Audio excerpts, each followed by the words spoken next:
Today's class is on Tehillim Kuf Chaf Aleph, Psalm 121. The Baal Shem Tov teaches that each person has their own psalm based on their age. So when a baby is born, you start with Psalm 1.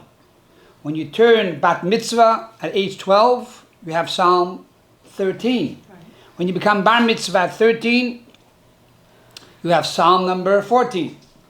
At 18, when you get married, you have Psalm 19.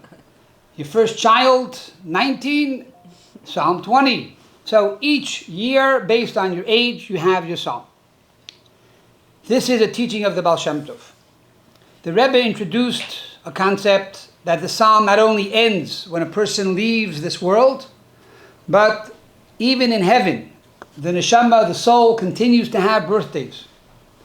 And therefore, the children and the students can continue to connect with that soul by reciting psalms. When my grandfather, Rabbi Jacob J, Hecht, passed away, one of my uncles asked the Rebbe and informed the Rebbe of different things and resolutions that they took upon themselves. And the Rebbe added, in addition to all of the above, to also continue to recite his psalm based on his birthday. The Rebbe is now celebrating his 120th birthday. And therefore we, his disciples, his chassidim, his followers, recite every day his psalm. Along with our own psalm for our birthday, we also recite the Rebbe's psalm for his birthday. This year's psalm is Psalm 121, being that the Rebbe is 120 years old. I want to make mention that this year is a very significant year because Moshe Rabbeinu was 120 years when he passed away. But that year, right after he passed away, the Jewish people entered into the land of Israel. It was the 120th year of Moshe Rabbeinu that the Jewish people entered into the land of Israel. And what was the first complete day in the land of Israel? The first complete day in the land of Israel was Yud Aleph Nisan, on the 11th day of Nisan, the Rebbe's birthday. Oh. They crossed the Yarden, they crossed the Jordan on the 10th of Nisan, and the 11th of Nisan was the first complete day in the land of Israel. So this year is a very significant year. It's a year that adds to our belief and trust in Hashem that Mashiach will come, and we too, this year, will be in the land of Israel. Psalm 121 begins with the words Shir Lamalus, a song of ascent. Now there are 15 songs of ascent. These 15 songs of ascent, Yaakov Avinu would recite every day while he worked for Lavan. And the Levites, every day in the Holy Temple, would stand on the 15 steps and they would sing these 15 songs. However, of all the 15 Shir HaMalis, of all of these 15 songs of ascent, this song, 121, is unique because rather than saying Shir HaMalos, like all the other ones start, it says Shir Lamalos, with a lamid instead of the hey. So comes the question to mind, what is the significance of the lamid over the hey? There are many interpretations. We begin with Rashi, the classic commentator, who says that Shir Lamalos is a remez, a hint to the steps of ascent, which go from under the Eitz HaChaim, the tree of life, until the Kisei HaKavod, God's throne. And these are the steps that La'asad Lavai, in the world to come, the tzaddikim will go up these steps to become one with God, with the Kisei HaKavod. And therefore it says Lamalois with a lamid, implying that there are 30 steps. 30 steps, because the gematria of lamed is 30 steps that they will climb and ascend to go to the throne of God. The Chidah tells us that the lamid, which means 30, represents the concept of kingship. As we know that kingship is acquired with 30 qualities. And the word Yehuda, who was the king of Israel, if you add up Yehuda, you have Yud, is 10. Hey is 5. Right? Vav and Dalit is 10. How much is that? 25. 25. And then you have the Hey, another 5. 30. What's the Gematria? 30. Yehuda is 30. He was the first king. And so every other king that follows in the footsteps of Yehuda also has these 30 qualities. But the ultimate king, as the Rebbe points out, will be the Melech HaMashiach. And he will truly manifest these 30 qualities of kingship. So therefore, the Tehillim here is an allusion to the world to come, an allusion to the coming of Mashiach. Furthermore, Lam Malos, the song of ascent. It doesn't say Shir HaMalos, but Lam Malos. Right. As the commentaries explain, an ascent that goes higher and higher, yet higher. The other Shir HaMalos, there's ups, there's also downs. But this Shir Lam Malos is an up that there's never a down. It goes higher and higher, representing that there will be no exile after this Geula, after this redemption. Other highs, other redemptions was followed by exiles. But this Geula, this redemption will be Lam Malos, will be forever and ever higher and higher. Shir Lam Malos, Esa Einai Elahad. I raise my eyes upon the mountains. What are the mountains? El HaHorim. Number one, a beautiful insight. El HaHorim is El HaHoidim. The Horim are parents. I lift up my eyes to my parents. A person always must think about their parents, his grandparents. The Zaytis and Babis, who sacrificed their lives for Yiddishkeit, for Torah and mitzvahs, and to have their image before their very eyes. But the Yalkut Shimoni tells us, HaHorim, the mountain, represents the Melech HaMashiach. And he is compared to a mountain, as it says in Zechariah chapter 4, verse number 7, Mi ata har hagadol. Who are you, the great mountain? So we are waiting for the great mountain, Mashiach, to bring the great salvation. So this is the idea of Shir Lamalos Esa Einai El HaHorim. Again, underscoring the idea of the Mashiach. What do we say? Verse number 2.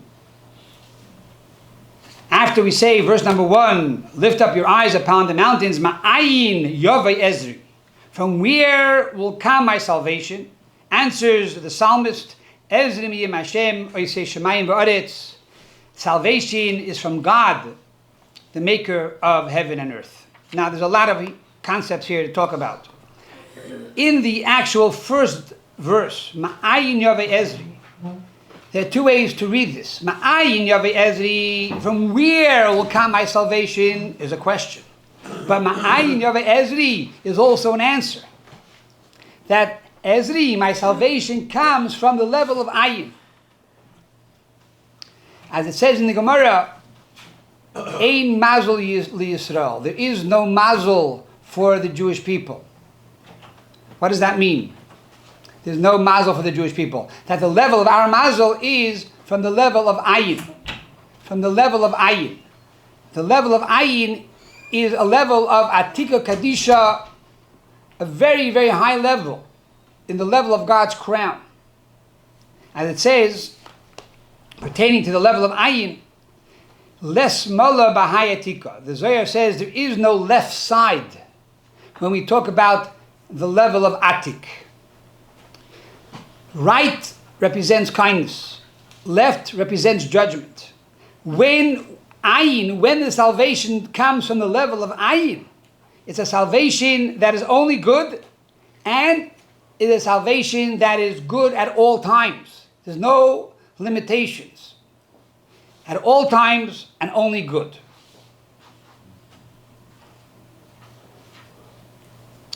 So this is the salvation that we want. Ma'ayin Yovei Ezri. The salvation comes from the level of ayin. The story is told that Rabbi Zev Greenglass, a famous mashpia in Montreal, had a bachur. There was a boy in the yeshiva that was sick. And he wrote to the Rebbe numerous times, and there was no answer. When Rabbi Greenglass came in for Yud Aleph Nissen, the Rebbe's birthday, when he came into Crown Heights for the Farbrengen to celebrate the Rebbe's birthday, he went into Rabbi Jacob, who was the Rebbe's secretary, and he mentioned to him that there was a boy in the yeshiva who's not well, and that I wrote on his behalf numerous times, but the Rebbe never responded. But I want to say the following, he says, that you should know it says in Tehillim, Ma'ayin Yavai Ezri. Ma'ayin stands for Meyud Aleph Nissen, Yavai Ezri. That the salvation comes from Yud Aleph Nissen. The three letters of Ayin is Yud Aleph, the 11th, and Nun is Nissen, the month of Nissen. From the 11th of Nissen, the Rebbe's birthday, comes all the brachas from God. Rabbi Jacob wrote this down, went into the Rebbe, and a few minutes later he came out with a bracha. And this young man, Baruch Hashem, became healthy and got married, and today is a grandfather of many grandchildren. So, Ma'ayin Yavai Ezri, the day of Yud Aleph Nissen, is truly a day designated for remarkable blessings.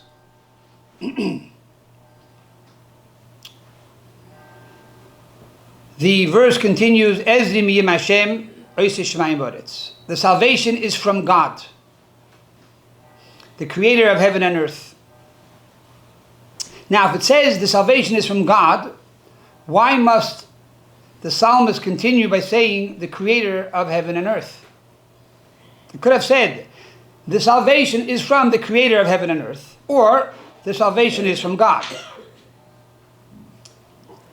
First of all, to tell the story of my grandfather, Rabbi J. Hecht, Olav Hashalom. My grandfather once wrote to the Rebbe pertaining to a very, very difficult situation that he had in the NCFJE, in the National Committee for the Furtherance of Jewish Education. And he wrote to the Rebbe a few short, strong words. Rebbe, Ma'ayin Yavai Ezri. Rebbe, from where will come my salvation? And the Rebbe circled Ma'ayin and made a few question marks and says, look at the pasuk, the next pasuk, in Tehillim. It says in the Tehillim, Ezri miyim Hashem. The salvation will come from God. What do you mean, where is it going to come from? Continue reading. Ezri miyim Hashem. Salvation will come from God. Or you say, Shemayim v'aretz, the creator of heaven and earth.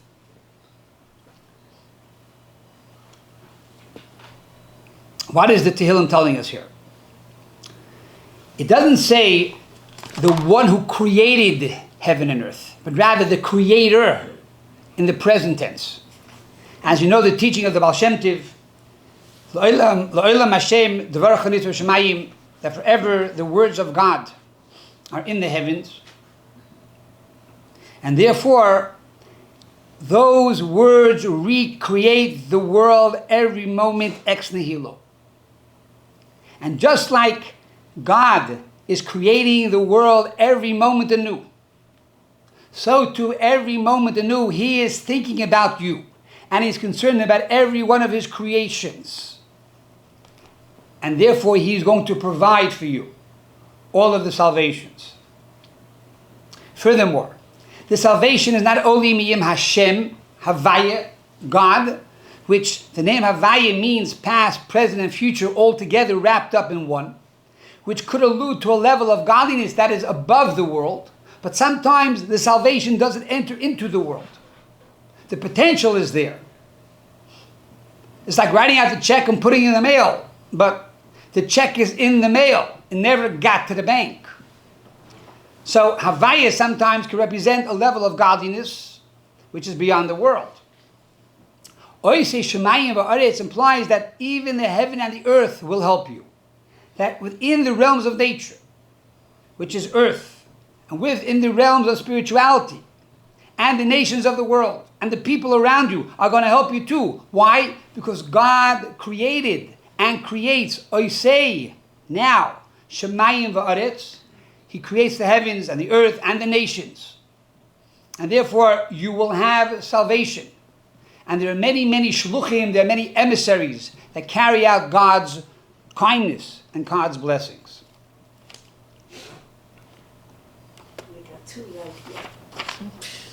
It goes on to say, Hine loyonum v'loyishon shomi Yisrael. And you should know that this God neither slumbers nor sleeps, the guardian of Israel. Thus the title of my book on Tefillin, Guardian of Israel, from here. God is neither slumbers nor sleeps. This is a hint to the mezuzah that protects us and watches over us. If you have a mezuzah on your house, it will protect you. You know why? Because normally a king of basar v'dam, of flesh and blood, needs guards to protect the king. But our king protects us. We could sleep at night very, very calmly. And God is up because Hine leyon v'lo He neither slumbers nor sleeps. Hashem shemrecha, Hashem tzilcha, al yad yiminecha. It says over here that God is your guardian. And God is your shadow at your right hand. Again implying the mezuzah at your right hand. Also the right hand implying kindness. When we do acts of kindness, this causes God to do acts of kindness to you. Now this here has a very profound insight. In verse number 5, Hashem tzilcha, God is your shadow. There's a famous teaching of Rabbi Jacob J. And he says like this: God is your shadow. When you walk in the street, and it's a nice beautiful day like today, and the sun is shining, when you move your hand, your shadow moves together with you. Now the same is true with you and God. God is exactly your shadow. If you're joyous, God will be joyous to you. If you believe in Him, He will react to your belief. If you are kind to others, He will be kind to you.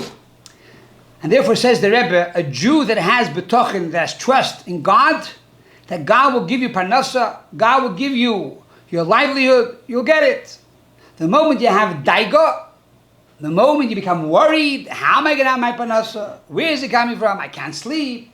I can't be nice to people. I can't talk to my spouse. I can't do homework with my kids. I'm too worried about paying the bills. God says, you have daiga? I'll give you daiga, plenty of daiga. Work, yeah, you have to work. You have to daven. You have to study Torah. You have to live your life like a Jew. But, ivdu es Hashem b'simcha. A Yid has to be constantly joyous and serve God with joy. Now you ask yourself, how can I do that?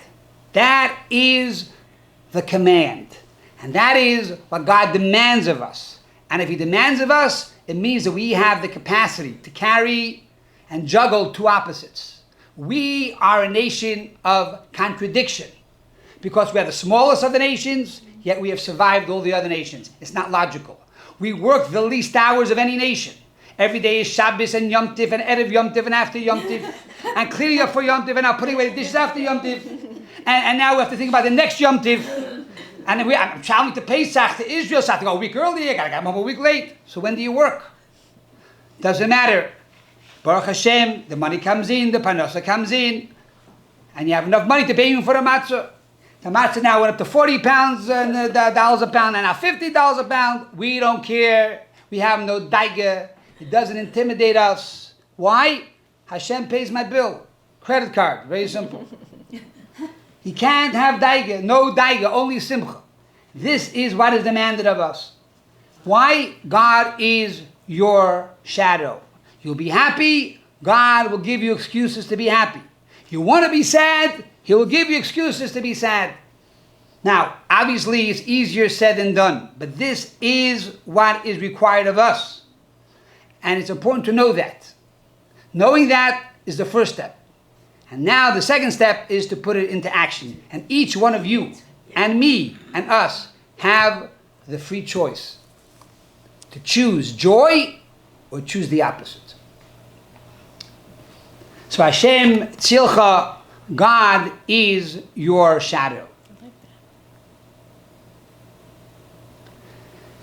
He goes on to say, verse number 7, Hashem Yishmercha Mekora, Yishmer Es Nafshecha. God will protect you from all evil, from sickness. He will protect your soul from death, from COVID, from war, from strife, from crazy shooters in the streets. I've said this story many times, and it's important to say it again. You can't walk around in the streets with daiga, with anxiety, with sadness, with worry. You have to trust that Hashem is protecting you. It was at the beginning of World War II, and the Bachrim came to Atvatsk, and the bombs began to fall in Poland. And the Frierdiker Rebbe told the boys, go back to America. Turn around, go back to America. They said, we just came today, and the bombs began to fall. He said, you should know that every bomb has an address, and the address is not yours. And every one of those boys made it back. Every bullet has an address. Every shooter has an address. You know something? It's not your address. If you have a kosher mezuzah on your door, and if it hasn't been checked within the last 12 months, make sure you do it. Kosher tefillin should be checked every year. And you learn Torah every day, you give tzedakah, you are protected. You can't walk around as a misery. You can't walk around with daiga, with worry. You have to walk around with confidence that God is protecting me. Furthermore, Hashem yishvat seischa uveyecha miyat vadolah. Hashem will guard your departure and your arrival. As the Rebbe points out, that in the Zohar, it says that this is again the secret of the mezuzah. That Hashem will watch you when you go out, and then when you come in. In other words, the objective of the mezuzah is to protect you outside first, and then inside secondly.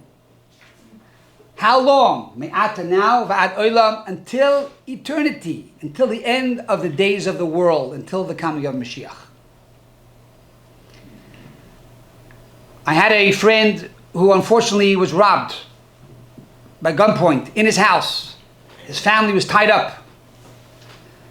And the burglars stole money from the safe and they left. And I told him, did you check your mezuzahs? He tells me, for what reason? Nobody died. Baruch Hashem, we came out unscathed. I said to him, the fact that the burglars entered your house, there's a problem. He says, wow, I didn't think about that. He checked his mezuzahs. One door was missing a mezuzah. Others needed some work. He called me back to thank me for encouraging him to check his mezuzahs. So this is the meaning of Psalm 121. Say it every day. Think about all of these kavanis, all of these interpretations. And this will give us strength to be able to truly overcome all the challenges in the world, all the COVIDs and all the wars in the Ukraine, and all the crazy shooters out there. That Hashem will truly protect us. Hashem yishmer tzeischa v'yecha mi'ata v'adolah. And we will see, as we began Shir Amalos, that we will see very soon all of these steps leading up to the Kisei HaKavod with the coming of Mashiach. B'mheira b'meinu. Amen.